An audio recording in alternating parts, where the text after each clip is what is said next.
Welcome to Riding Through the Unknown.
And welcome to another exciting episode of Riding Through the Unknown. I'm your host, Michael, and a little bit of housekeeping for tonight is my guest is in the track of the hurricane.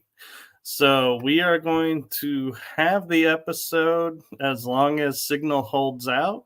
So if he disappears, don't worry, we'll try and get him back in. And if we can't, we'll just make it a part 2 episode and bring him back for that. But we do ask that everyone keep him in their prayers and send positive energy their way and to all of those in the track of the hurricane. And our heart does go out to all of those who are affected by the previous hurricane and hoping this one does not slam them again and so be like a double whammy. So prayers of protection and everything to everyone in the track of that storm.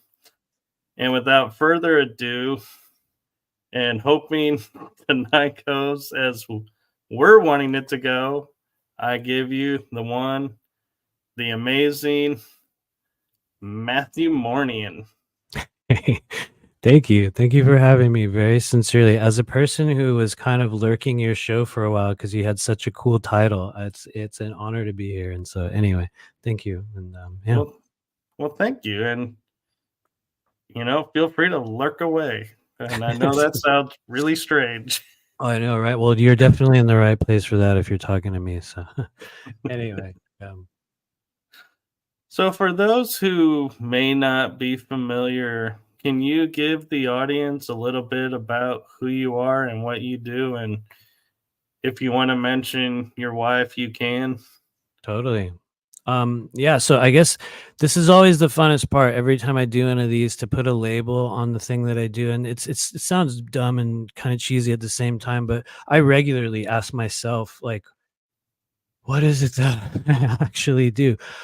Because it takes so many different forms. But I would say, if you want to put a label or a title on it, at this stage of the human journey, I am about 8 years deep into a cycle of operating and living in my sole purpose on this earth plane as a professional psychic and what some people would call an energetic healer, energetic practitioner. There's a million, new age, terms that you can add to it. But I essentially work with non-physical energy, the energy of the body, the energy of our life force, and also a number of spiritual, frequencies, beings, extraterrestrials. We do a lot of clearing work. We do a lot of readings. And honestly, it's one of those things where every year it changes and it just keeps going and going. And anyway, I never knew this was what I was going to do in this life. And so, but yeah, that's pretty much how it is. Well, and it appears that you have quite a following, and one of your fans says, read his book. Oh, are we still there? Yeah. Okay, good. Yeah. Sorry, Okay, yes. I had a huge power surge, but yeah, I'll just mention that really quickly. I did come out with my first book on June 22nd of this year. It's called Remember Your Mission. What if you're, or maybe you're not crazy, maybe you're psychic, and it is out on Amazon. Anybody can pick it up. I am very grateful that people are actually buying it. I'm not, you know what I mean? I'm not one of those people, that everybody's, banging down my door from all over the world, but we've had a very, very consistent turnout. So I'm grateful for everyone out there that has found it. And yeah, it's really the story of how I started in this, but yeah. Yeah. Heidi Pop says, wonderful book. Thank you, Heidi. Good to see you. Yeah, and I have to say, I find it kind of interesting when I was recommended to have you as a guest. And so when I sent you the friend request, and I was surprised when you accepted because I was like, we don't know each other. And I was like, wow, this is really cool. Maybe I can get him on the show. And so I've been waiting to have you on, and it finally worked out and happens Oh, to be during hurricane. So go figure. yeah. It feels oddly fitting though, but yeah, It thank you. does. I appreciate it. But it also, I was surprised how many people we actually knew. And I was like, wow, I'm always surprised when it's like, how has our paths never crossed when we know the same people and you go to some of these events and it's like, how have we never actually met? It's so weird. I've noticed that's been happening a lot more lately. It's like you'll be running on a parallel timeline with a number of people, and it's like, you will sometimes be aware of them, or there'll be this kind of, like resonance that you'll see with people. And it's almost like faces, like driving by on the freeway where you're like, oh, there's so and so, or there's so and so. And then eventually, you end up parking in the same place, and boom, here we are. But I had a strange feeling. I've just noticed all year long has been a synchronistic series of encounters with people where I'm like, wow, somehow we were totally like connected in this odd way without like realizing it. So it seems to be kind of a theme, for the moment. But yeah. I agree. It's been that kind of year for me too, is oddly a lot of things coming on, and it's like, and certain guests that I'm like, I still like with you and a few others that I had on. I was like, I look and I'm like, I can't really believe it's like I gotta pinch myself because I'm Oh, like, that's they're cool. on my show. Wow. Thank you. You're definitely like making it work though. So I pray that you keep it up. Really. I mean, yeah. Well, thank you. And I'm always trying to bring on topics because I know sometimes it gets a little heavy and the same topic over and over, even though people's experiences are different. And so I try to mix it up some and be like, yeah, let's not do all this one topic, and be like, okay, I'm glad y'all I were feel here you. to on for the ride. Yeah. I feel you. Yeah. So what got you started on your 8-year journey? That's a very good question. I always say this, so it's been said so many times, people will cringe. Somebody out there who's heard me like, oh God, here he goes.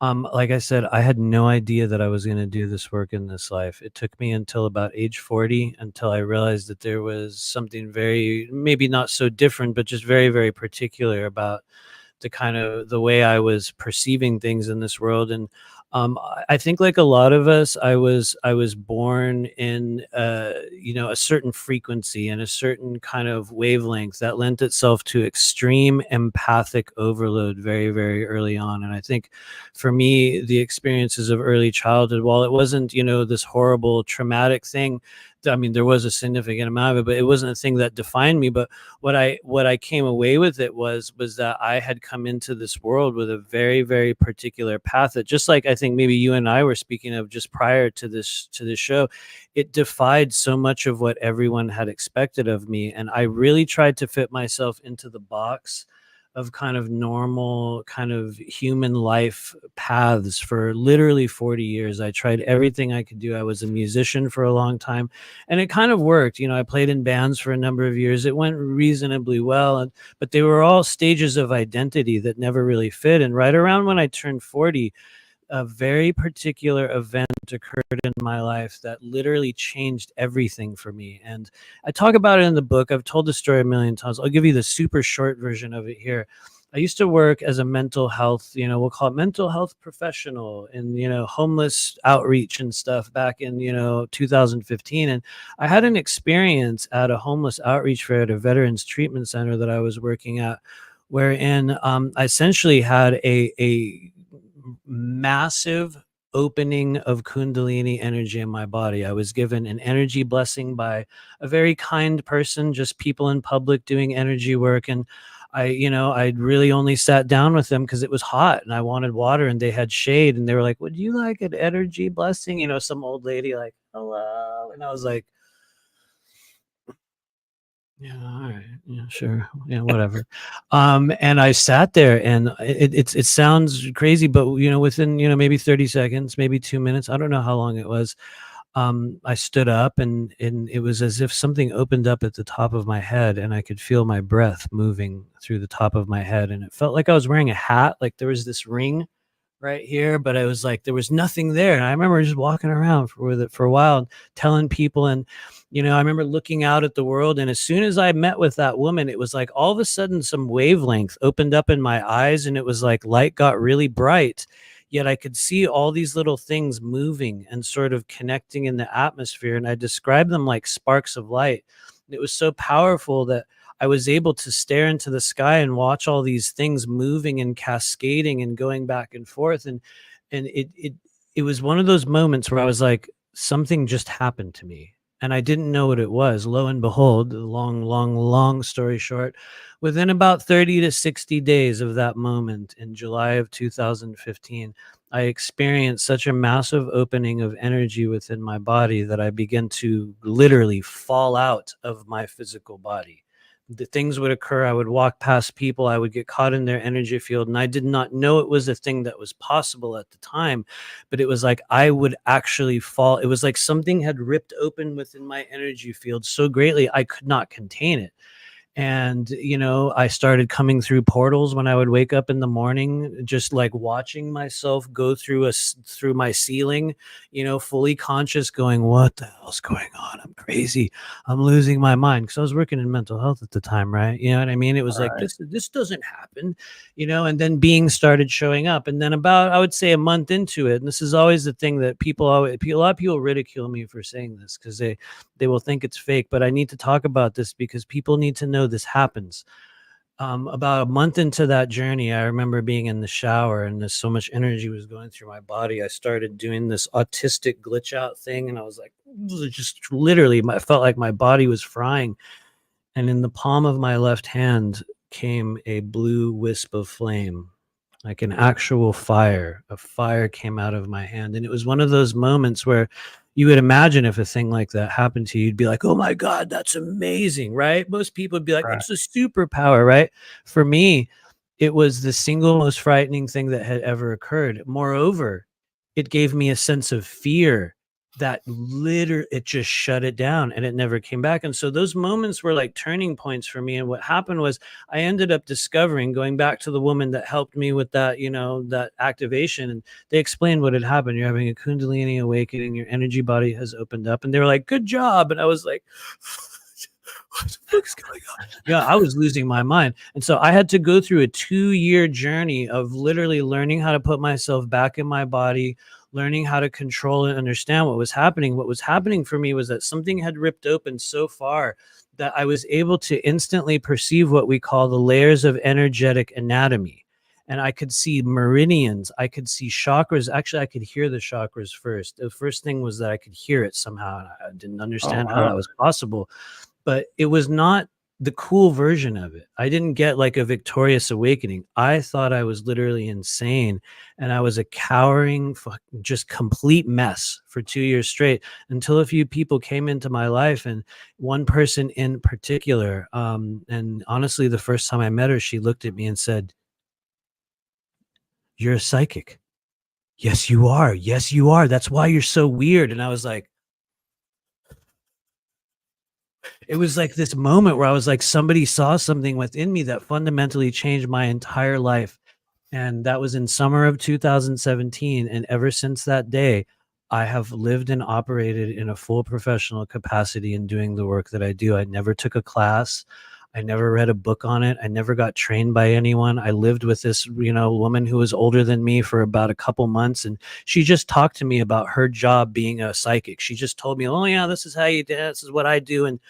And boom, here we are 8 years later, and now we're teaching people how to do this very thing that we do. And so that's kind of how it started for me. I will stop there.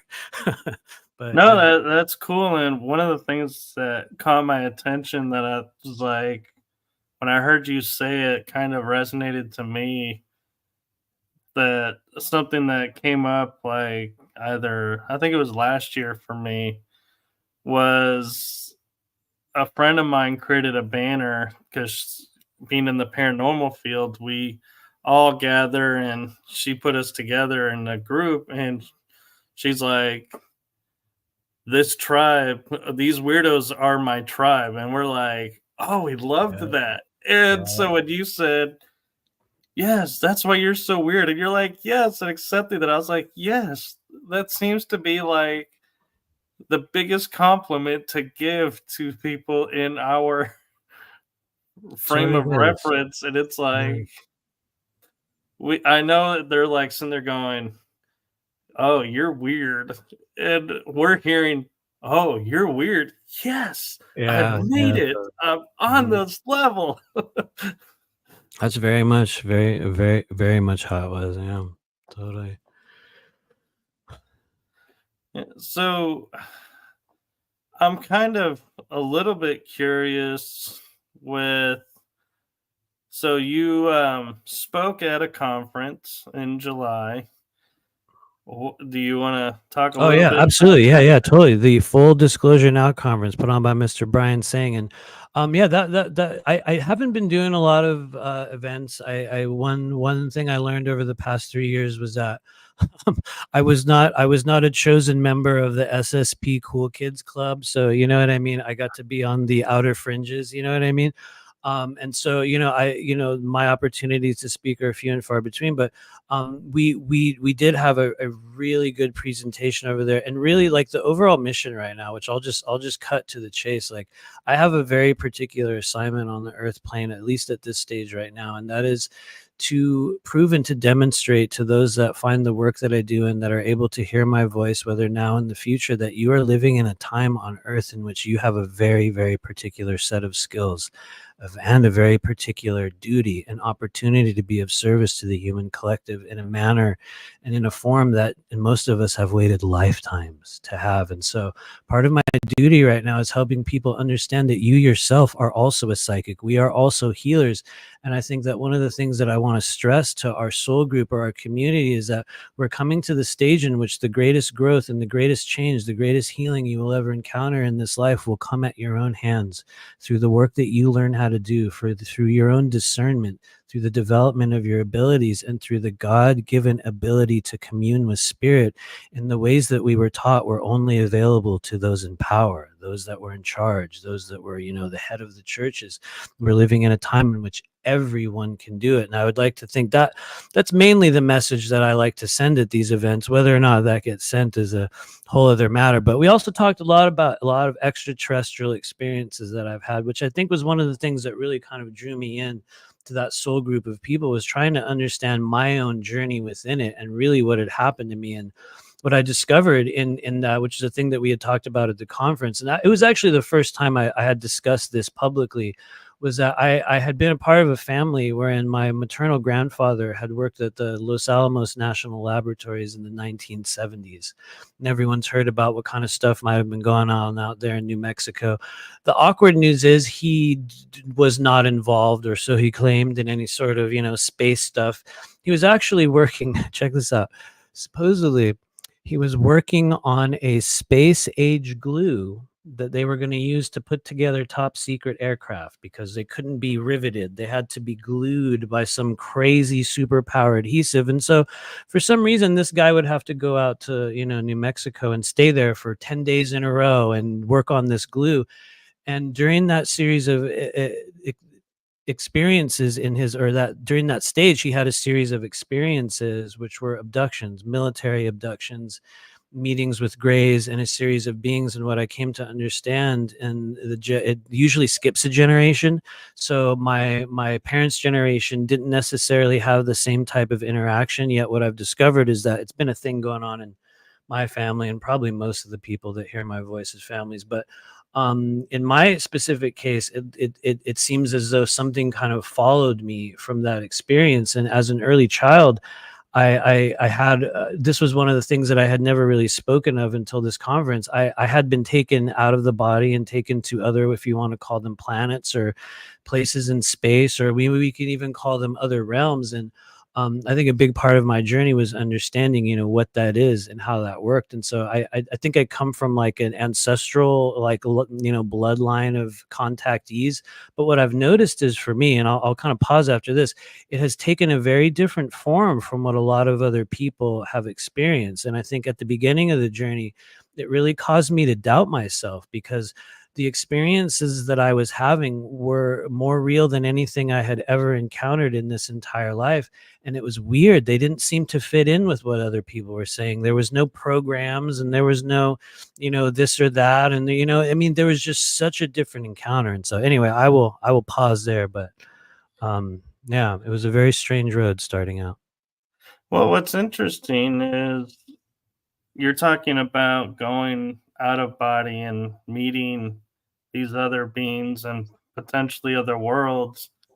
And I love how the universe has synchronicity, because my guest last night on my paranormal show was all about the astral. How do you Yeah. astral? And hearing your story, I'm like, do you feel like you were, on the astral and doing this all astral? Or do you feel like, no, this was actually really here and in a different way? That's a good question. What I have discerned is that the childhood experiences that I had, I think one in particular, which was one that I had written about in the book, in my opinion, and this is an opinion, because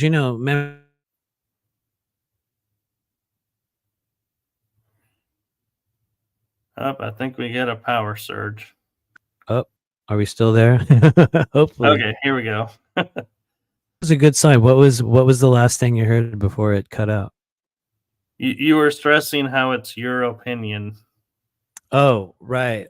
In my opinion, I believe that the experiences I had in early childhood, at least one of them that I had written about in the book, was an actual physical. It was a physical departure from this physical plane. There was a blue light that used to come into my room at that stage of the journey, and as a child, I thought it was completely normal. It was just a thing that would come in, and it would come right up to the tip of my nose, this little blue orb, and then I would just wake up in the morning. It was never a negative thing. I would wake up and, oh, there's the blue light. I'm going to sleep. And then one night in particular, the blue light came and I didn't go to sleep. And all of a sudden, I found myself inside what looked kind of like a boat, but it was also kind of like a weird metal thing. It was like this holding container, and there was these seats strapped on each side, and I was physically in the seat, and I could see the people across from me. And across from me was like an older woman, and she was dressed. She had like a kind of a robe on, and next to her was a little girl, and the little girl was kind of putting her head against her, and she was sort of passed out. And there was other people sitting next to me, and we were strapped into these chairs into the side of this, what I would believe to be a craft. And I believe that that was a physical encounter. What ended up occurring in that particular one, it's a very long story, but what I believe happened was I was taken to some other place, an actual physical, if you want to call it, installment. I know it's such a woo-woo thing, a base, if you want to use that term. And I was actually forced to watch, this is going to sound crazy, a presentation.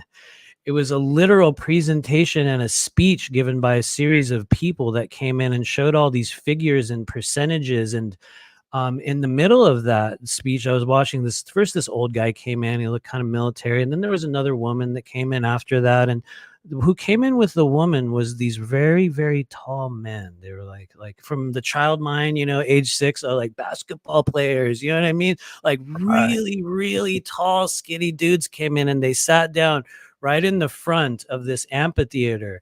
And as this weird meeting ended, we were kind of ushered out in these lines. I'm skipping through so much of the story, but we were ushered out in this place. I remember walking. I remember I could see the walls. I could see these like flags that had been draped along the walls and stuff. It was a trip. And as I walked toward this thing that looked like a metal detector, I saw those really, really tall men, and their hands were so long that it was like their fingers were like branches, and in the tips of their fingers they were holding these little teeny cups of water, like these little teeny cups of water. And as we walked through, they gave a little cup of water to each person. And I remember taking this cup of water as a kid and drinking it, and boom, I woke up in my bed and I was in a state of absolute utter terror, like anything I had ever experienced in my life up to that point. I was inconsolable. I was trembling, shaking, crying. My entire family awoke. They were trying to hold me down on the bed because I was like, I could remember every second of it. And they didn't know what was wrong. I didn't know what was wrong. And we never spoke of it again.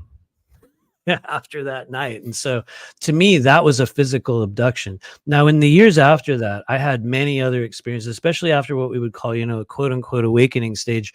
And I mean, face to face with certain beings, in which I actually had made physical contact with a reptilian that had visited me at one point. Like actually touched it. And I believe those experiences were in a fourth density astral state, meaning that I was outside of my physical body, yet in a fourth density state in which there are still the senses. In fact, the senses are much more alive when we do step into what many people call the astral, which is, I would say, kind of another term for what I call the fourth density shared space, in which all thoughts, all data, all actions, each and every one of us, yourself included, me, all of us are encountering each other in that space on a nightly basis when we go into the dream state. I would say a lot of dreams will also be, astral experiences, but it is a thing that can be cultivated. It is a thing that can be taught. It is a thing that can be learned, and you can venture into that space on a daily basis. I think for a lot of the work that I do with clients and people, that is where we go to extract the data of what is happening with people outside of their body on their timelines. And then on the same time, we also look very deeply within the inner reaches of the body and understand what's going on with them internally. But I would say for me, it's been a mix. There was some real physical stuff and mostly astral now. So I Right. probably over answered that. Oh no, you're doing perfectly fine. And one of the questions that came up in last night's show, and I'm curious your opinion of, is we look at the astral plane and how, like, if you have psionics, your psionics are visible, you can use them, they're there, you're using them, you can access all these different things. Could you say the astral is the quote real world, and what we're living in is like a matrix world where we're in like meat suits going through the day of what they programmed us to do? And so when you tap in the astral, you're really tapping into the real self, and you come back and then you just reintegrate back into the 3D version of yourself, the I matrix feel version. Do I believe the astral is what we would call the maybe base reality, the most common inhabited place for souls?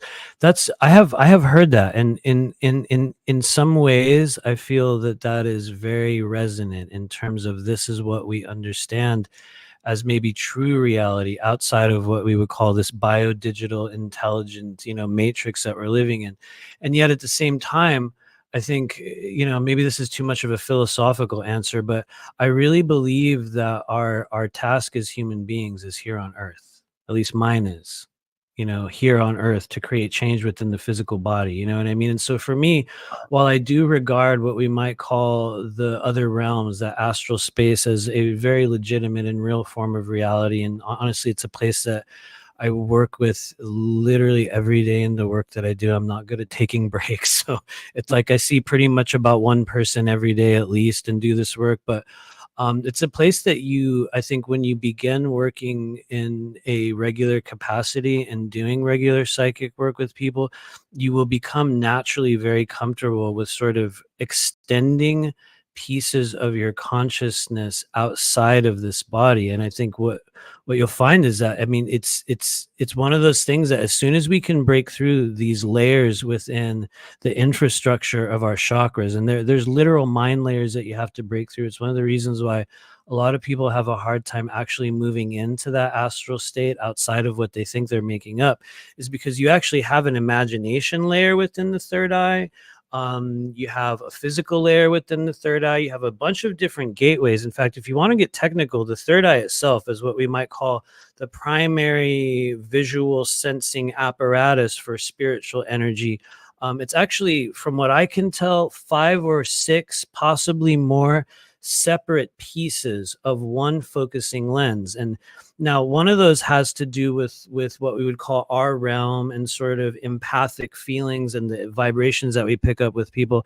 And then the other facets of this lens have to do with elemental energies, which from my understanding of what I've been able to observe, is maybe one of the reasons why there seems to be, for most people, about 4 to 5 different little kind of offshoots or appendages or little kind of focusing dots around the third eye, and they sort of activate as we go through the journey. But as we get more into that elemental activation, you'll find people start drifting outside of the body kind of naturally.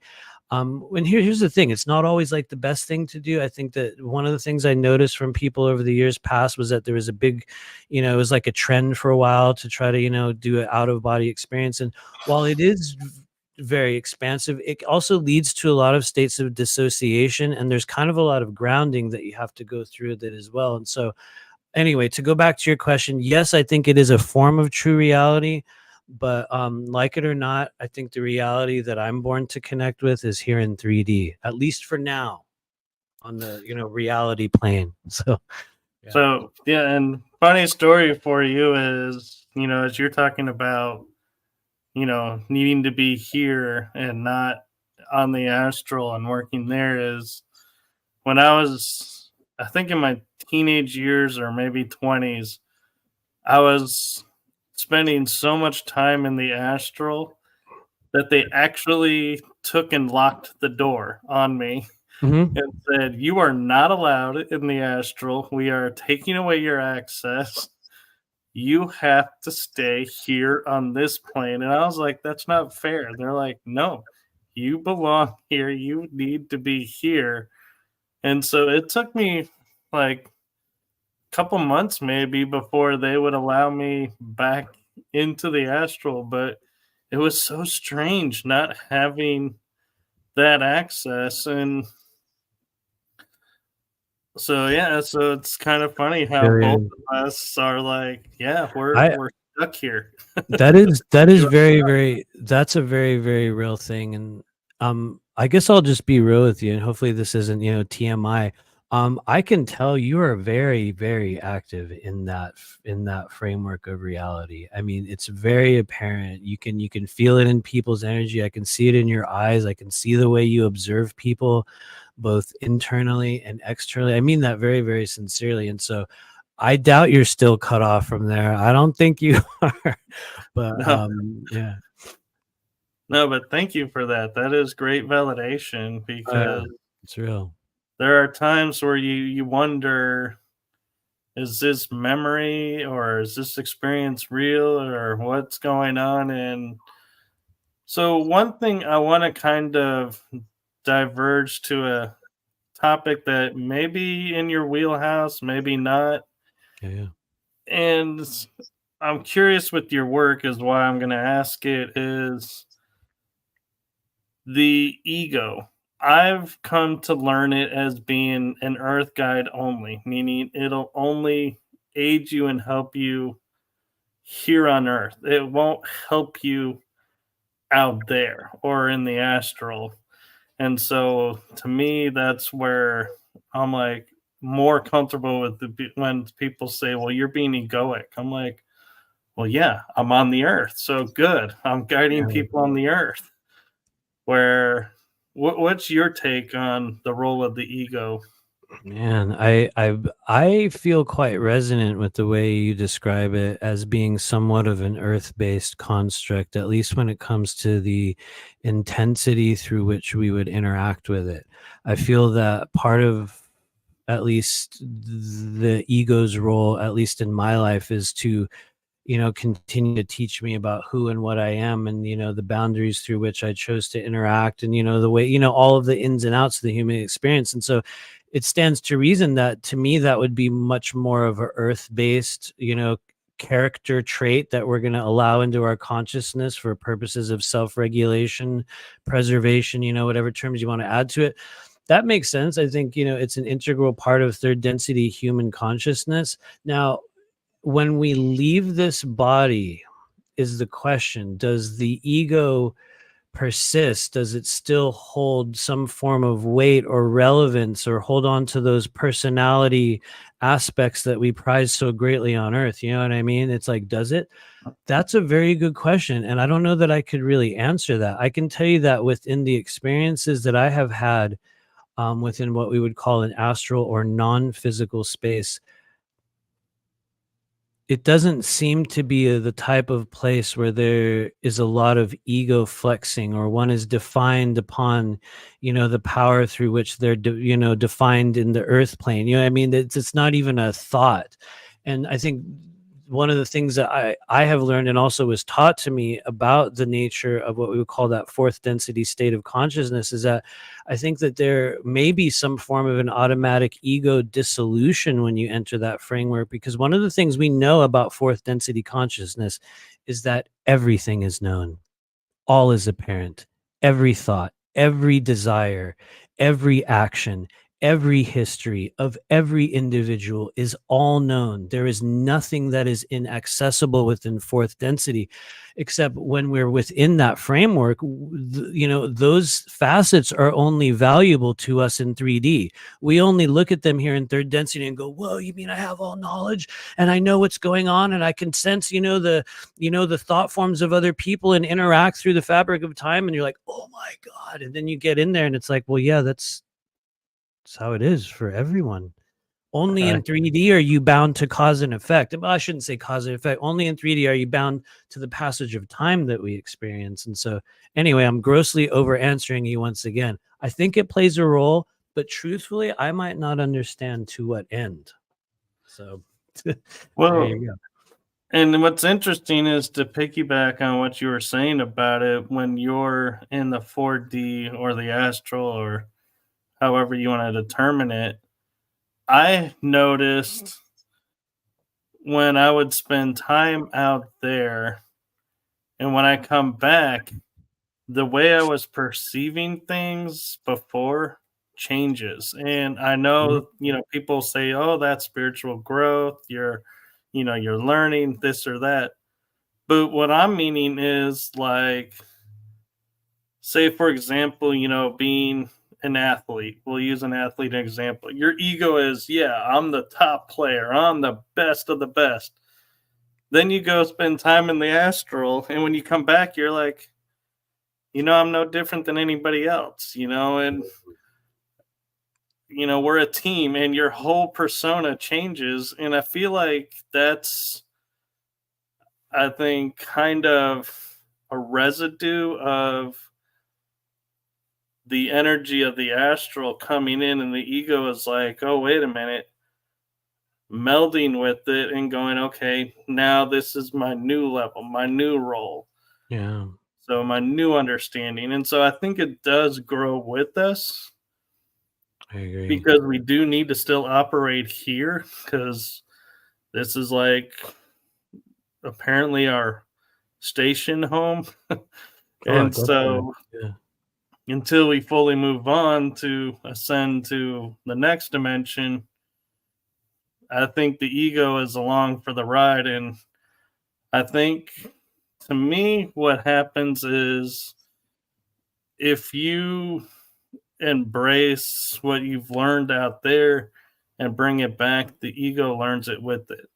But if you don't, like, truly learn and you think you've learned but you haven't really, then the ego fights it and says, nope, we're still going to have the persona of we're number one, we're the best, and you miss the growth. Yeah, I can agree with that. Yeah.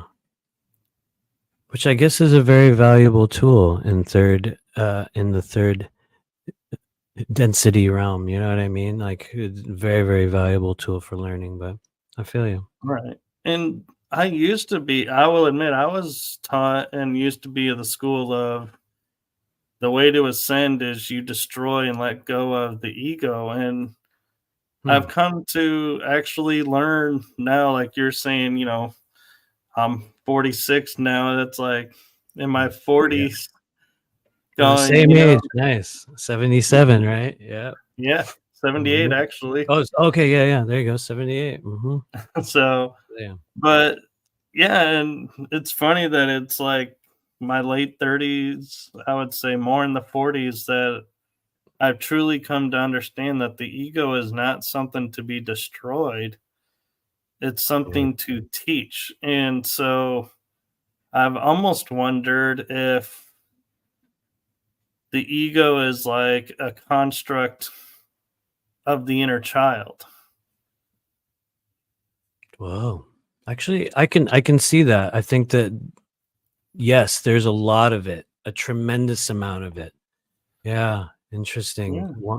Wanting to be held and seen and acknowledged and be powerful, and you know what I mean, the many aspects of us that we seek to be recognized as. Yeah, that makes sense. Yeah, and that hunger to learn and being like, you know, we're supposed to grow and this is how we grow. And it's like, but that was how I knew to grow back then. And this is where I know now. And it's like, yeah, it's like you're taking the child and going, okay, we're going to age you a little bit. Here's the new wisdom. Yeah, it really does change you though, continuing to kind of venture into those places to kind of open up, the crown and move out of the body. It really does. It changes how we perceive reality. It changes how we understand ourselves. I think it opens us up to, I think, experiences that a lot of people on the earth plane obviously still don't even believe to be real. You know what I mean? That's kind of why I have put such a heavy emphasis on it at times, with the clients that I work with. And in every energy clearing we do, it's very much like a meditation in which we're sort of pulling our viewpoint out of this body into, the many possibilities and the timelines that are around us. And in many cases, I would say even more cases, we're actually going into the body, like outside of our right now, here in front of your face framework, and into the universe within us. And honestly, it changes you. It really, really does. It sounds crazy, but I think some of the most powerful gateways to create extraterrestrial contact or higher dimensional contact comes through the gateways that are within the human body, rather than what we can perceive and extend outside of it. You know what I mean? Like the portal, like the heart portal itself is a gateway to fourth density. When they talk about the Christ consciousness and the expanded wavelength of, our consciousness as humans, that's, in many ways kind of what we're evolving into. And all is known, all is present. And anyway, I could go on and on about it, so I'll pause there, but you know what I mean. Yeah, and what's interesting is you actually just triggered a thought and a new idea in my mind, and I'm curious your thoughts on it. Is talking about the heart portal, that's a portal within us, and there are scientists and people of the science field who say, there's a black hole within us and we're a universe within ourselves. But Mhm. where I'm going with this is we need sunlight, the vitamin D from the sunlight, to help us with our skin, our abilities, everything about us really needs the sun. And the sun, they're starting to find out, is a portal. Oh yeah. And Oh, so, is it the energy of the sun that we're needing, or is it the portal, being open to the portal, that is what's helping us grow and remember things? whoa. My immediate impression, what I feel upon hearing that question, is that it is both, hand in hand in some way. And I guess I'll just kind of insert a weird story there, but in 2016, I actually had an out of body experience with a mantis being, some form of this praying mantis type extraterrestrial, and it happened to me in a group meditation in which we were doing this breathing exercise, all kind of Kundalini yoga ish, breath of fire type thing, and they take you through the chakras and you would move through each one. In fact, if you want to try it, you can look it up on YouTube. It's called Ananda Mandala. You can just write those words on YouTube, Ananda Mandala meditation. Anyone can do it. Lots of breathing. But I had an experience in which, in one of a group meditation in which we were doing that, I actually came face to face with a mantis being that appeared to my left. And at that time, it's funny because you talked earlier about getting kind of, kicked out of the astral for a while so you could do self work. At the time when I had that experience with that being, I remember as soon as I was able to perceive him, and this is a thing that happens a lot of times when you encounter a real multidimensional consciousness. There's this thing that happens in your brain and within your body where it's like everything turns on at the same time, and it's like there's a million questions and a million things shooting out of you, and it's almost like this unintelligible burst of energy that was very, very hard to control. And I still don't know how to do it. I don't know if anyone does. But in that moment, I was asking, who are you? What is this? What is this? And it's funny because he looked at me and it was like, you're not ready. It was like telling me, you are not ready for this. And when I kept going, what am I not ready for? He showed me the portal within the sun and how I entered this realm. And it was actually as a point of light that came through the surface of the sun, and it kind of extended out into space, and it broke off into all these pieces. And what I was shown in that moment was the seeding process of how many of us came to enter this earth realm, and that it was actually through the sun. And granted, that was in 2016. I had no conscious idea that was real. You know what I mean? I was like, what? I didn't even know that was a thing. So it was it was actually only a year later, someone else mentioned it, and I was like, you know what I mean? It really helped me figure out that was actually whoa. We might lose power in a second. We are in major hurricane zone, but yeah. So Yeah. Well, we actually have a comment from J. Kelly Silver, and she says that happened to my daughter. They locked her out of the place where our music originated because she didn't want to leave. I could see that. You know what's funny? Yeah. I've also heard of people finding music out there within an astral. I've heard of a number of clients come to me and they're like, I can find this place. I will sort of check out of my body. I will go into this realm and there's some kind of music and they'll try to follow the music. And that is a common thing. I would say give it a little bit of time and spirit will show you in your heart and your mind when you're ready to venture back into that space. And just know, just in that little fragment of what you said in your comment, that's a real thing. And it's very, very common. So, but yeah, they will. Sometimes they'll kick you out. That happened to me the first time I did DMT, which, for some people I recommend it, others I don't. But for those that don't know, it's a psychedelic that will literally shoot you into other realms. And I actually did. I shot into some other realm, and I sat at a table with these beings, and they were like, it was just like, you don't belong here. No, you're not ready. Don't come here. And it was like they actually forced me to drink something.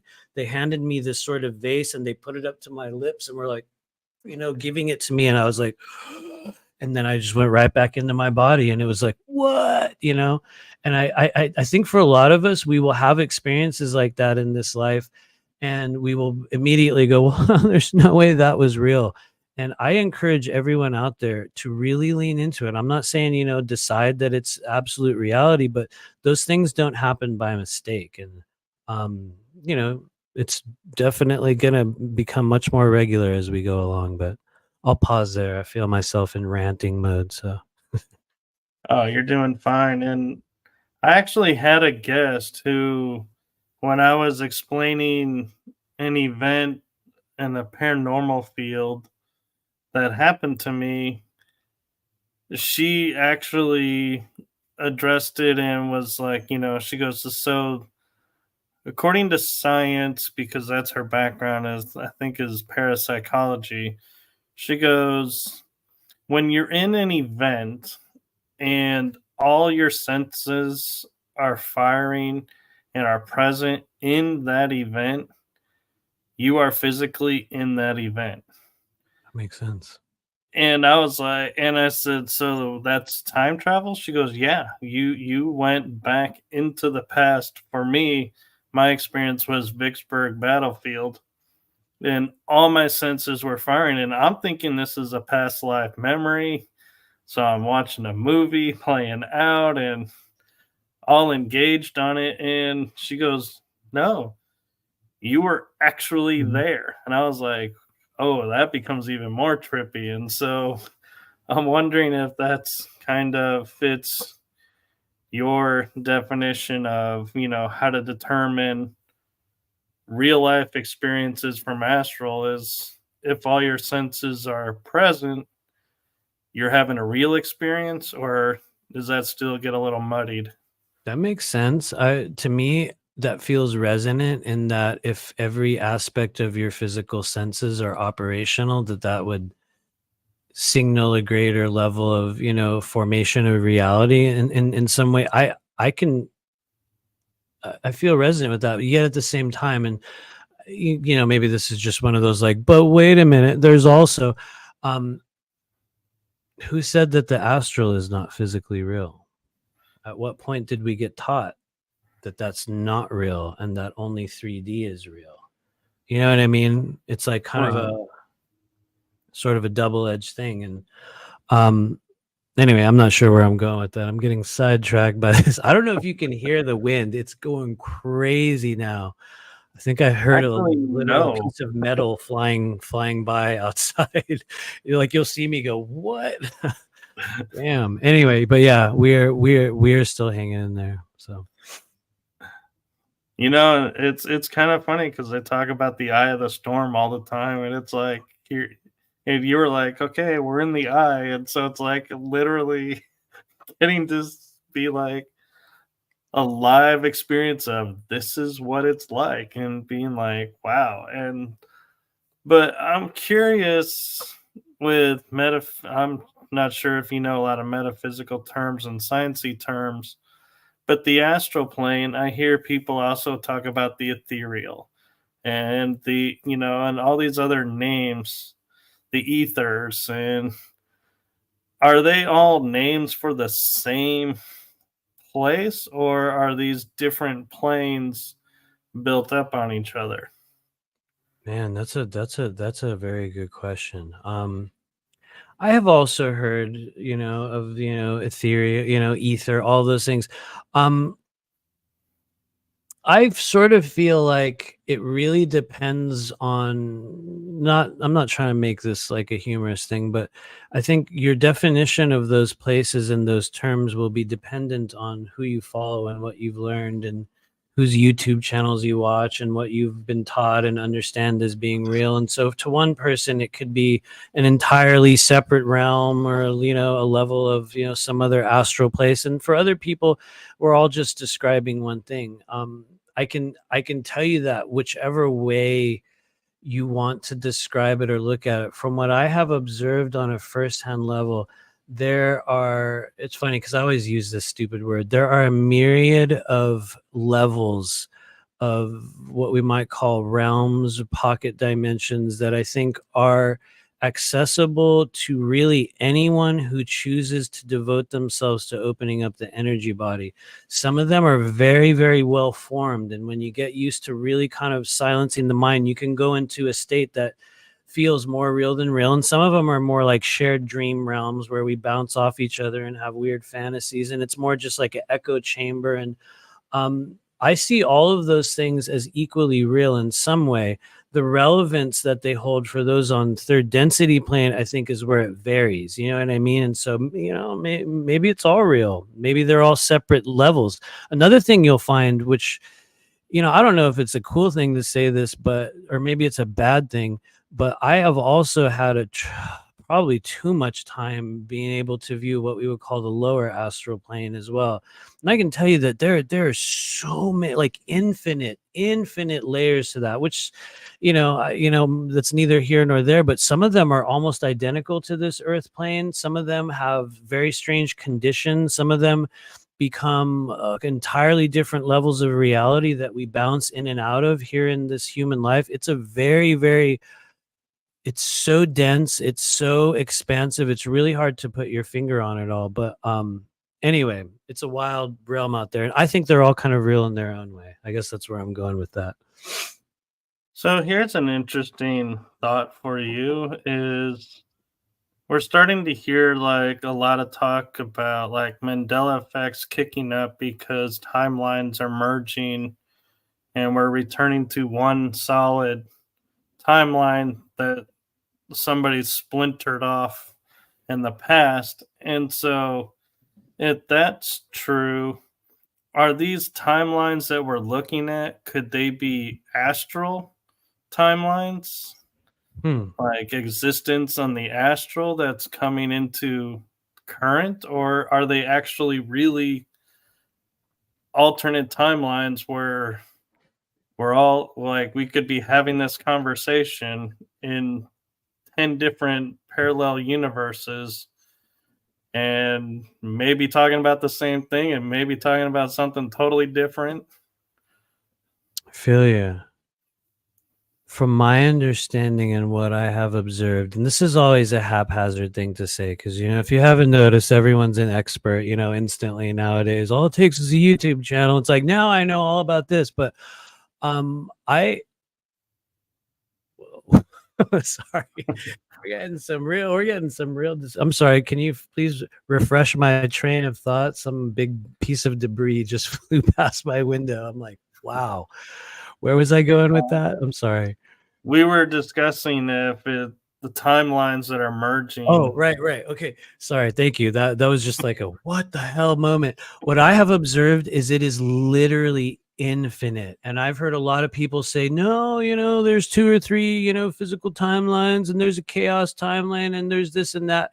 And, you know, maybe I'm wrong. I always leave room for that, because I think everyone that does this work, I think one of the most dangerous things anyone can do as a professional mystic is to, you know, fall under the delusion that your own version of reality is the same for every single person. It is absolutely not. And it's literally possible that you're going to be standing next to a person or even on a screen with somebody like this, and both you and I could potentially be on completely different versions of reality. One thing we do know is that they will intersect in moments, maybe just like this, in other moments. And so whether those are all real, whether there's an infinite amount of them, or we're sort of confined between a number, I think that we're kind of still deciding, at least as a collective. We'll kind of bring it to the here and now in what we would call, you know, maybe we'll even bring it to the US here right now in this timeline. I think we as a collective are doing a lot more work in terms of deciding what we want to see for the future versus what I think the majority of people are doing individually. Yet at the same time, there is a lot of people probably like yourself and myself, a lot of the people that will watch your show within our soul group, who are also interacting in a very, very deliberate way, whether they know it or not, in their own timelines, and sort of merging them and collapsing them. And I think that is kind of one of the facets of existence that we go through right as we prepare to have a big dimensional shift, which is what we're literally living in right now. And timelines will collapse, old versions of us, pieces of reality, whoa, aspects of self, you know what I mean? And so they're going to be intersecting in a number of ways. And anyway, I'm probably just ranting at you now, but Oh no, you're doing that's how I totally see it. fine. And and I gotta admit, I'm kind of impressed holding train of thought when you got metal It's a flying little, by and going. I'm thinking maybe it was a big chunk of a tree, but it was like you could hear it go all the way across the side of the building. And so what's funny is earlier I did a live on YouTube and I was like, yeah, I don't know, it's pretty mild, it's not too bad. We're getting some wind. And it was like right after that, they were like, oh, really? Do you want to know what it's really like? Here, let's turn it up to like 11. And it is, I will say, we're definitely in a hurricane now. I'm grateful that we have power. I will say that the internet's holding and we got power. So thank you, all those of you watching over us. Yes, Claudio Winky. Hey, what's Hope I'm up? pronouncing that right. Says love that timeline perspective. She's live from Germany right now. Thank you for Hey, joining us. that's We cool. love you. I always like when other countries tune in and watch. And I had a friend earlier, Irene. She popped in to say hello, and she's in Japan. So there Nice. you go. Oh man, I love it there. Although I've never been, I feel like I had some lives there in Japan. I think I've been the most drawn to there and Italy in this life. And I have not visited either, but it's like, it's one of those things when I look at my own past lives and my own journeys, I'm like, whoa, what happened in Japan? What happened in Italy? And then there's the one that everyone's like, what happened in Russia?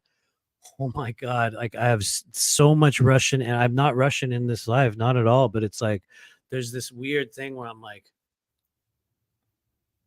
I understand you in this weird way that I don't even get it. But yeah. Aurora Diamond Heart says, "Oh no, not a tree."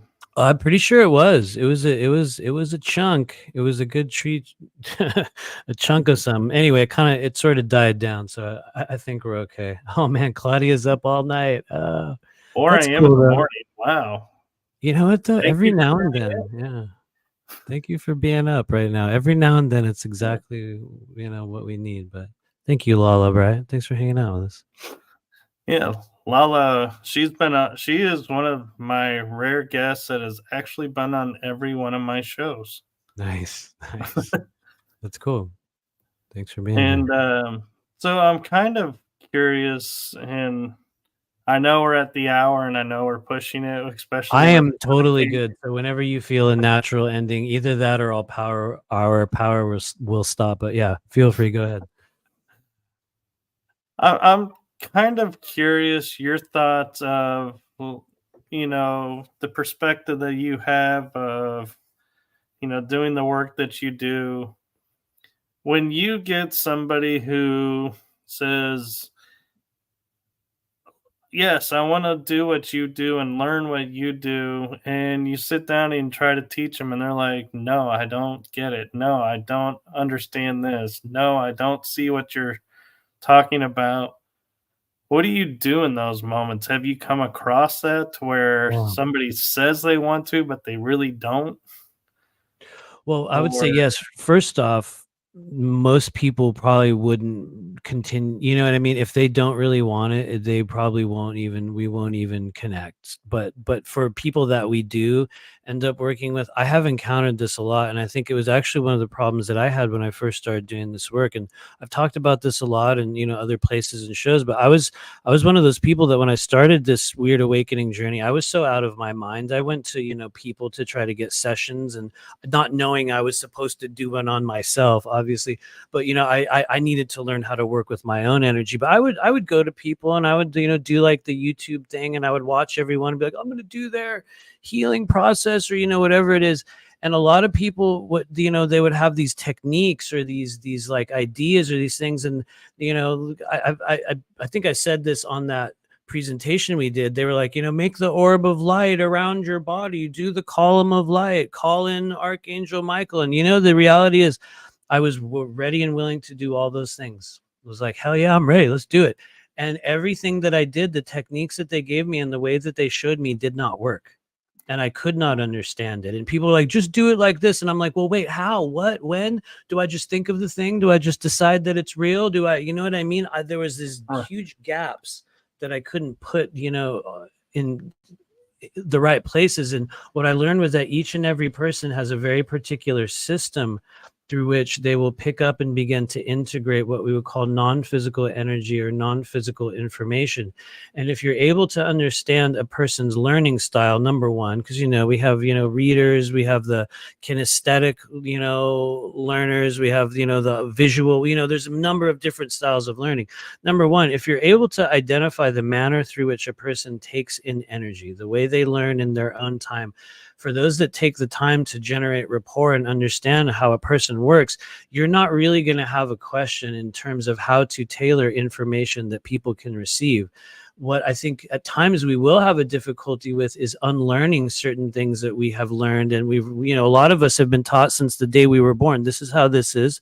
And that's what reality is. And that thing over there, that's made up. That's not possible. That's real. You know what I mean? We've all been programmed by a lot of stuff. And I would say that is the greatest obstacle that I encounter with people when we're doing classes or stuff, is that people come in with a program that says, you know, I follow so-and-so, and they said that, you know, you just call in Lord Metatron and, you know, just put Metatron's cube on them and all of a sudden all your problems go away. And I'm like, dude, if you had any idea who Metatron was, you would never call that energy in. And the very fact that you're literally sitting here telling me that tells me that you really have not done enough research and work into your own energy to understand what that is. And I apologize if you love Lord Metatron.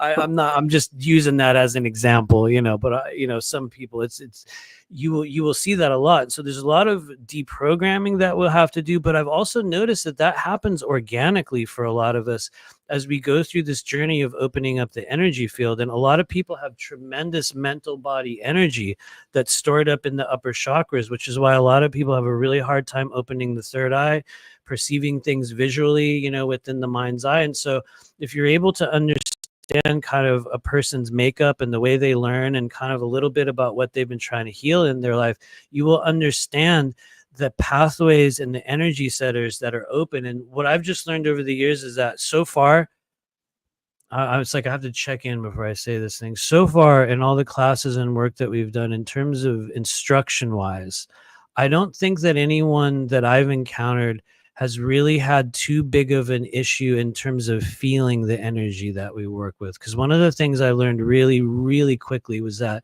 if there was one thing that I could do, and it's not me, it's an energy that's created by the two of us. I think that's important to mention.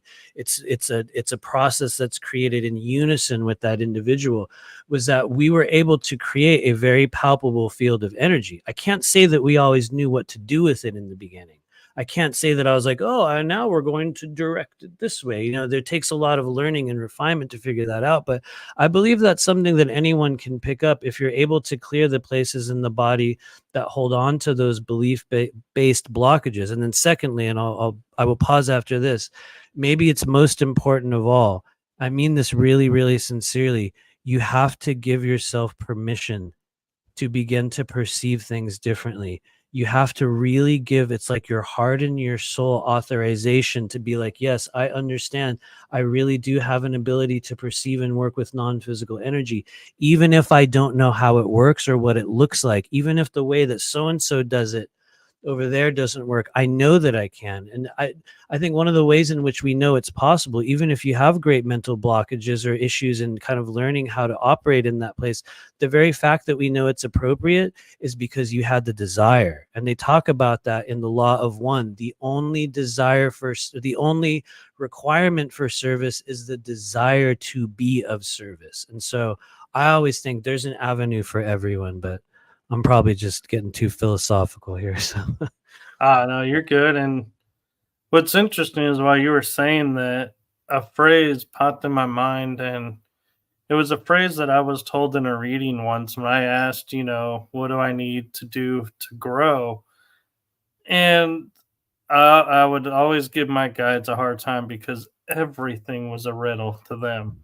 And I was like, can't the, Right? and then somebody else would sit there and they'll get a yes and no. And I'm like, Hmm. why can't I get a yes and no? And they're like, because that's not you. And I'm like, Yeah. fine.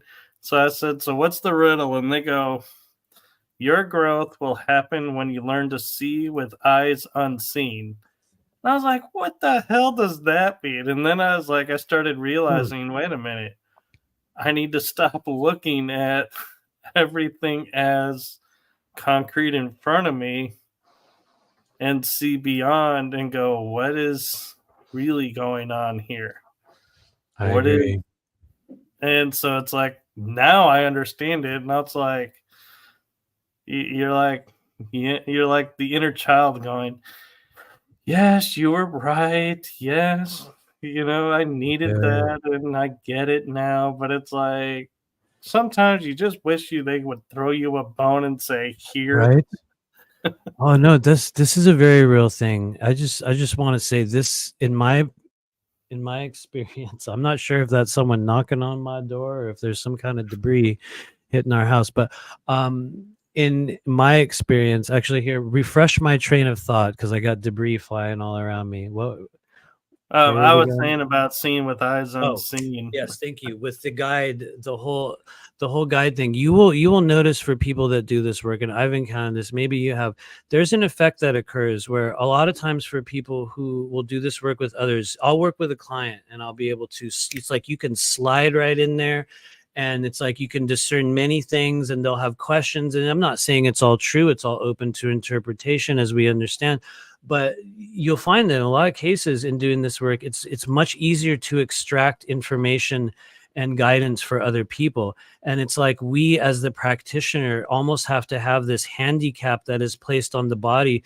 so that it's almost like you don't have this unfair advantage. And maybe I'm making it too much of a human thing in how I'm describing that, but I've encountered that dynamic with people that I do readings for and connect with. It's like we have vast conversations with their energy field, and then I will come into my own issues. And I think this is set up this way to hopefully maximize our efforts at personal growth, where they're like, you don't get an extra cheat code. You don't get this extra, avenue to understand things that everyone else doesn't get. Sure, you can help other people in discerning that, but when it comes to you, you're going to have to do the work, or at least that's how my experience has been. You know what I Right. mean? It's like they're like, we'll give you this weird cryptic piece and let's see if you unpack it. And if you do, you'll know. And if you don't, well, guess what? You'll be stuck asking the same question over and over again until you do. And in the meantime, I'll do 100 readings for people and they're like, oh, thanks. I finally know what I'm going to do. And I'm like, can I get one of those at some point? That has Right. really happened to me several times during this journey. So it's real. So Aurora Diamond Heart says it's spirit knocking. It might have been. I don't know. I don't know what it was, but it's getting wild. I'm glad it's holding And together. you have a message from J. Kelly Silver. She says, praying you stay safe. Thank you. And she says, enjoying this conversation so much. Thank you both. Well, I thank you. appreciate it. And she goes and says, my daughter calls it planet music, where the great musicians come from. She still channels great music and it comes from that place. So I guess she's not totally locked out anymore. No, and I will say, I know the comment says musicians won from, but she sent a correction. So I was reading the Yeah, corrected yeah. version. No, I feel you. Yeah, yeah, yeah. I don't know if there's time for this, but it J. Kelly Silver, if you can just say your daughter's first name, we can maybe we can get a bit of information because it feels like she is plugged into that. And just so you know, there is a whole framework of what we might call pocket realities, wavelength spaces, experiential realms, specifically for the process of creation of sound, creation of light. Sadly, there's also planes for destruction. There's literal planes where this sounds crazy. There's planes of existence where you can encounter the ancient gods of Egypt. They're still living there in literal physical form in many cases. It's a bizarre thing. There you go. I mean, it is a literally real thing. It'll blow your mind. But yeah, that there is like there's a realm in which many of the kind of great creators and masters will kind of lend their knowledge and their creative ability to those of us on the earth plane. And you'll see individuals that come into this body in this life with this uncommon ability to create certain things like music or art or certain things. And I know everyone's known people like that. You're like, where do they get it? Where did that come from? And sometimes it's a thing we come in with and it's ours and ours alone. But for other people, at times you're going to tap into realms and connect with things. And anyway, she probably is in that realm. She's probably gone now, but sorry. Maybe you should say your daughter's name. And I was just say to J. Kelly Silver, if you're wanting to keep your daughter name off of I probably shouldn't public media, you can use a pseudonym or a different name. We'll know it's her through intention. I'll just be real. I feel like the door opened as soon as I asked. So I'll just say, like, I will softly confirm from a distance perspective that I believe she is connected with that. And just know it's literally real. It's as real as you allow it to be. So anyways, we don't even need the name, but just so you know, it's very, very helpful. I think for in a lot of cases when you want to accurately read a person's energy. And the thing is, you can use a calling card, you can use a surrogate name. It kind of doesn't matter as long as they're holding the intention. But that was a thing I also learned from the law of one as well, and just kind of learning it and sort of picking up the knowledge that came through it. I noticed that they would refer to people as the mind, body, spirit complex known as Michael, not Michael Koff. Mind, body, spirit complex known as Michael. And so when I started doing this work, and I remember asking literally my guides in spirit, like, I don't even know, how am I going to do this? And I was shown in that moment, when you want to connect, it's the mind, body, spirit complex known as blank, and just allow that energy to come forward. I think we might have lost some kind of electrical connection. Hopefully we're still on here. We just had a big glitch. Are we still here? We're still here. There was no glitch on our end. Shocked. I'm like, whoa. Anyway, that was wild. But yeah. Real quick, I want to touch on something you mentioned, and it's been in my mind, and I've been trying to figure out how to ask it. And what it was is, you had said you heard the chakras. Mm-hmm. Yeah. What did that sound like? Was it a music tone, or was it a verbatim sound? It was a word. Dude, thank you for asking this. I mean this sincerely, because sometimes I feel really dumb and weird talking about this stuff, but it's good for me to go back on it, because honestly, man, it changed my entire, it changed my entire life. I feel emotional talking about it sometimes, because I thought I was crazy. I really, really thought I was absolutely insane. And I'm blessed that people came through and were like, no, this is real. Stay there, keep going. But anyway, what happened for me was, honestly, it was about 2 weeks after that lady put her hands on my head, and I just kept going out of the body. And I went to a meditation with that group. It was just a group of old people called Oneness University. And, I went to one of their meditations, and whoa, sorry, we're getting, once again, remind me of my train of thought, where we were going. You were at the Oneness University hearing the chakras. Oh yes, thank you. I was hearing the chakras, and the way they came into my body was as a voice, a bell, a tone, and kind of a sparkly color all at the same time, which is very difficult to what? But I'm like, dude, that's literally what it was. But there was a word. And so what I understood at that moment was that my body was defining the chakras through Sanskrit.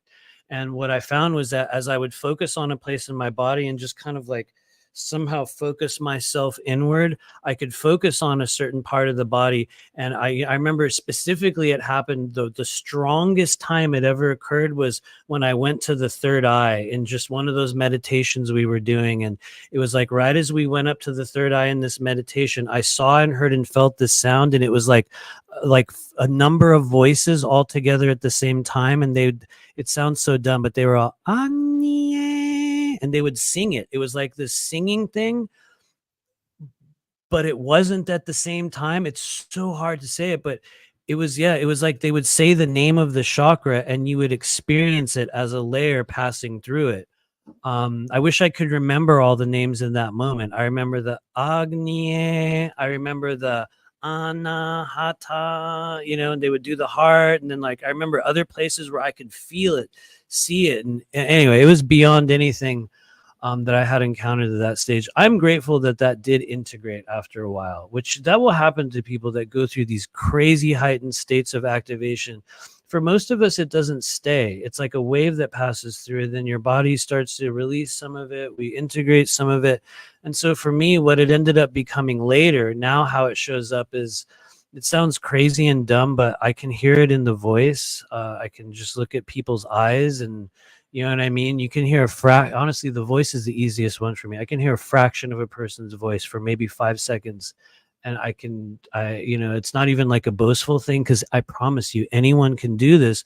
Just not that many people really devote themselves to sitting with it and really going for it. But you can hear a person's voice for maybe 5 seconds and know exactly what's going on within their energy body. It's not that you're going to know everything, exactly what needs to be healed, but it's like looking at a page in a book. You might not be able to read the whole page, but you're going to be able to go, okay, we got a few pieces, and you'll continue to return to it and get more data. But the voice carries the most of it for me, I've noticed. Yeah. So It's kind of like in Reiki where we call it scanning, doing a scan. yeah, definitely. Very, very much. I actually worked with Reiki for a little while, but I have to be honest, I did not go back to the final session. And I somehow felt restricted by it. But I think it was the teacher that I had, honestly, because I had incredible Reiki treatments, but it was very restrictive. It was very power-based. It was very hierarchical.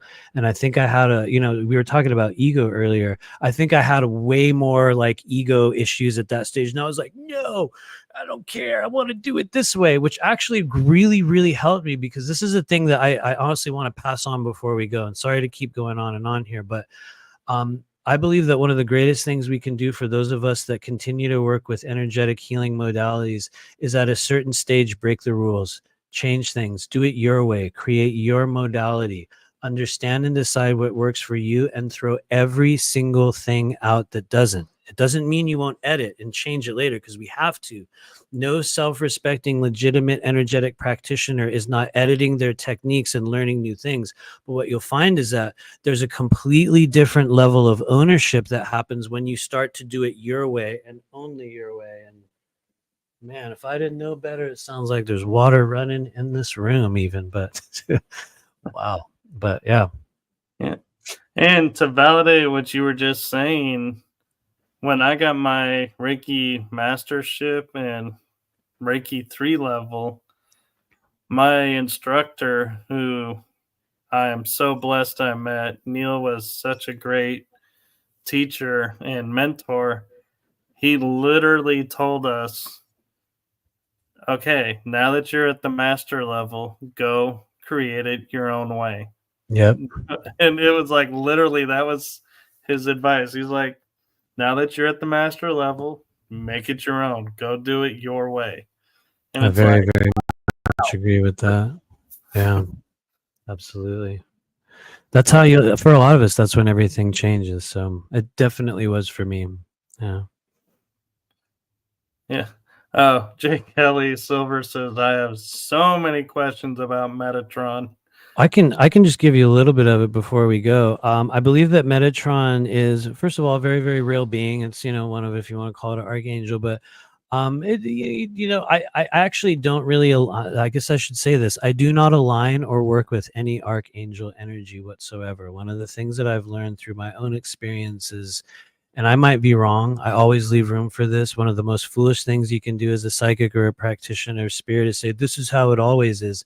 But my experiences with archangels have not been the ones that people talk about in our, social group. In fact, what I've discerned is that the archangel energies that often show up in a myriad of sessions are in many cases imposter energies. They're not necessarily evil. Don't make that mistake of thinking that every single imposter spirit that calls itself Archangel Michael is a demonic being or something negative. In fact, many of them are not. For those that really observe the frequency of archangels, you'll understand that they're also a collective. And so it's the same thing with the 72 Goetian demons. There's an equal aspect of dark and light. And the reality is, in many cases, they are one and the same, but we're looking at different polarity aspects of those beings. And so one of the things that I was shown very early on was that there was never a need for me to connect with any of them. And I noticed that a few years back, there was a big trend of people connecting with this Archangel Metatron, and I was able to perceive it. And from what I was able to perceive, the presence of Archangel Metatron returning to the Earth plane around 2017 or so was an appendage of what we would call an ancient artificial intelligence that inserts itself into the framework of consciousness as every race goes through paths of evolution.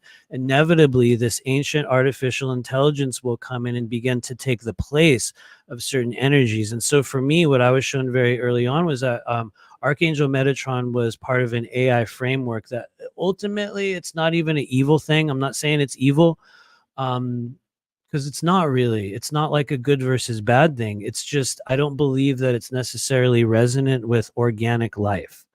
I believe it's a system that copies things and possesses energy and then kind of feeds it back to you in an experiential way. And anyway, sorry to rant on the archangel thing. I could talk about it forever, but Sounds like AI. Wild. No, that's my understanding. And yet here's the thing. At the same time, I did actually encounter an archangel very, very early on in the journey that chose to show itself to me.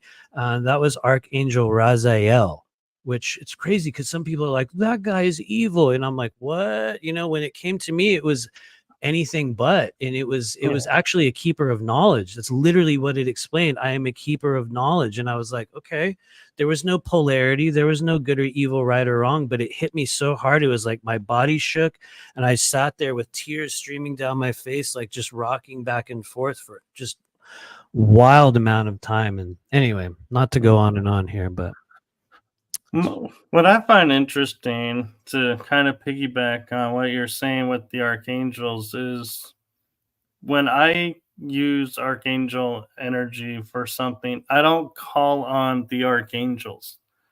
I call up and I'm like, hey, Michael, can we do this? Hey, Raph, can we do this? Or, it's like I just call him by name, and it's like it's known and I can feel him. And people like always laugh when they're going, who's Raph? I'm like, Raphael. They're like, you call him Raph? I'm like, why not? He's a guy, It's like I treat him like any other person. And it's like, and I'm wondering if that's the difference, like, of what you're saying with the energies, is the AI is like, I am Archangel so and so. It doesn't have that personal connection of just saying, hey, I'm Michael. I'm here to help. What do you need? You got my attention. Not, oh, here is this construct and I'm here for this and this is how I operate. Honestly, to me, that is a sign that says you have cultivated an appropriate relationship with those energies, because you do not see them as a deity to be worshipped. You do not see them as this all powerful, like, please, Lord Metatron, come upon me, bring you know what I mean? It's not this like, save my soul. It's like, I understand that we're part of a network of non-physical beings that in their authentic form, in many cases, will choose to lend healing and aid to those on earth. And so please don't anyone out there confuse the idea that I'm saying they're evil and, oh, you should never do that. I personally don't. not sure I even understand the reason for that, because what I was shown is they have agendas, and I'm not saying that in your experience they don't. I think that if you cultivate a proper relationship with those, it won't be a factor. But for me, I'll be honest, I don't call in any beings to any sessions other than the ones that are native to you, what we call the network of aids or guides that connect with us in the higher self. And I'm not one of those people that's like all you ever need, because you're going to get a lot of people that are like, this is all you have to do. You just have to do it this way. I don't necessarily, believe that wholeheartedly. But what I have noticed is that each and every person will have a very particular, fully formed network of spiritual beings that are working with them, attached to them. I'll be real, they're not always good. That's one of the things about spirit guides that I think doesn't really get talked about a lot. You can have guides with you through your entire human journey that have agendas just like humans do. You know what I mean? And it's like a lot of times we get this idea that like my spirit guides, they're always going to help me. There are rules that bind them to certain actions on the earth plane. It's one of the agreements that we make when you don't incarnate in a physical body and choose to interact with the third density plane. So there's definitely rules, but it's important to know that they come in with their own issues as well. And I've just noticed that in the work that I do, I've received, I think, greater connection, and I would say specifics about, not, I guess I'm getting oddly specifics about energetic anatomy from people's guides, because for me that's kind of more the direction in which, or I would say the framework in which I operate in the work that I do. It is almost entirely about energetic anatomy and the clearing of energies within those, rather than what might be on other timelines. And anyway, that's probably an even bigger conversation for another time, but they're Well, certainly viable. yeah, and what's interesting is every time I think of Metatron, two images come to mind. Is the angel that's in a cloak, and when he reveals himself, he removes the cloak and comes out of the darkness into the light, or vice versa. So he's the one that travels between both. But the other one is I will often, and I don't know if this is programming or something in my mind, but Metatron and Megatron, I I will know, get right? those in Right? my I know, mind. right? Totally. I wonder if there, some kind of a unintentional like relationship there. But yeah, no, totally. It does. I wouldn't dissuade anyone from really connecting with it. I think that's part of the learning journey for everyone. I think that just because some guy shows up on a challenge like I never do this or I never do that, you're gonna find every single spiritual healer or whoa, or intuitive is going to have their own set of hard and fast rules and belief systems that we either adhere to or don't. And I think that's just the method and the way in which I've learned to operate. But I'll just tell you this, and then I'll kind of stop ranting here. I think one of the most important things we can do is remember that in many cases we will learn just enough to know that we know nothing at all. It's like that you're barely scratching the surface of what is real, and ultimately in the end, and I say this as a hope, not always as a deed that I'm able to accomplish, but I think one of the most important things we can do as, spiritual practitioners, remain right-sized within the ego. Do not fall prey to self-importance. In fact, I believe self-importance is the absolute enemy of the true mystic, of the true shaman. The more we hold on to that, the less access to real truth we will have. And so, Yeah. anyway, And one thing I've learned that will sum that up maybe easier, in my opinion, is the more I learn what I know, the more I learn what I don't know. And right. the more that I learn I didn't know, I didn't know. Yeah, I feel you, man. Yeah, it's So all we had a learning. couple comments come in the chat room. Marilyn Bradley Hey, what's said, up? love the close familiar style with the archangels. Yeah. I do And too. That feels like a good way you're doing it. Seriously. yeah. And J. Kelly Silver said, Aya, Oh, there or we go. Hey, Ella, Ella, nice, nice. is my daughter. And she goes, she's 17 now. I spoke to you a couple weeks ago, Julia in Savannah. And she said her last name is not the same as mine. She's public anyway, performs publicly with her dad. And she says, "Your composure during the storm is amazing." Thanks. I'll just say one thing. Take this with a grain of salt, J. Kelly Silver. Ella has done this music routine many, many, many, many times. As soon as, even if that's not her real, it doesn't matter. Like the energy comes through. This is a very, very learned being, and so I honestly, I think it's awesome. That's a great a it's just an amazing ability and gift to come in with. I spent a tremendous amount of my life playing music. I don't play it so much anymore, but I totally understand. There's like this weird thing that'll kick in, and I don't know, you just sort of like become it in a way. And anyway, I think she has that, but it's cool. It's very cool. And I think this is a good spot to say here's part one. And we'll definitely have you back on for I'd love another to. Yeah, episode. thank you. Totally. I appreciate it. Yes. And if you want to get a hold of Matthew, his information is in the description, links to find him. Do you have a preferred method of connection? I would say if you really want to make sure that I actually read your message and your email, just go down to the contact page at rememberyourmission.com. All you got to do is scroll down to the bottom of the page there, and you can send me an email. I do see those. I read every single one. If people write to me on Facebook, it might be a week or so before I ever see it. And I'm going to be real. Facebook is just not, I have a weird brain fog with Facebook Messenger. And so don't be upset if you guys are messaging me on Facebook and I don't ever read it. It's just I glitch out on it. I can't do Telegram either. I think I'm too like Generation X still. I'm like stuck in this weird like Luddite framework where I'm like, I can't really do internet, yet I use it all day and I can only operate in one, format. But so I'm getting better at it, but which you'll also see with people. You will see that with people that do the work that I do. Unfortunately, it lends itself to some mild dissociation from normal human practices. You start to become like, wait, what? I'm trying.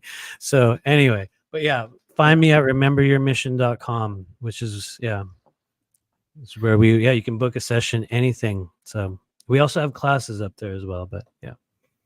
Very cool. And real quick, J. Kelly Silver says, "Does Matthew have synesthesia?" I'm not even gonna. That's a good question. I don't think that I do. That's where you experiences your senses in a very, very different way. Sounds will have colors will have taste, the senses get mixed. I have experienced synesthesia, I think, during the early stages when I was going through just crazy dissociative awakening. But I wouldn't really consider myself that now. I don't think so. But I think most people can experience that, under the influence of plant medicines. It's very, very common. And but yeah, I know a lot of people are born with it these days. I think that's part of that new like starseed generation. You know what I mean? They're born with a whole different set of abilities. It's very real. So Right. And I'm kind of laughing because I thought she was talking about somebody else and didn't even put together two and two of your name is Matthew and she's asking you. I that's thought it okay. was Yeah. somebody else. And then when you Okay. said, "Well, I did," and I was like, "Oh, you. Oh, then I'm really glad I put that question up." Yeah. Man, it's all good. I've been losing my train of thought every 5 seconds. We have a sea of debris flying, but I would say we are definitely in a category 3 or 4 in this moment. It's probably not showing up on the mic, but my lord, it's crazy. So thank you for your well wishes. We feel pretty safe. The building's not shaking. There's just lots of trees flying by. So Well, we're good, all and good. hopefully it stays that way. And Claudia says, "Great take on the ego trap. Awesome show. Thank you both." Thanks, Claudia. We love you. Yes. And with that, I'm going to say thank you to Matthew for coming on. And fortunately, we were able to hold during the storm and had a couple of glitches, but with what's going on, I'm thinking that is totally cool that that's all we I'm had. And shocked, so right? Yeah. one thing I would like to ask as we close the show is I get a lot of feedback from people as they love when I ask this question because they love the answers is from your life's experience. It doesn't have to be from the 8 years. It can be from anywhere. What is a golden nugget you want to leave the audience with?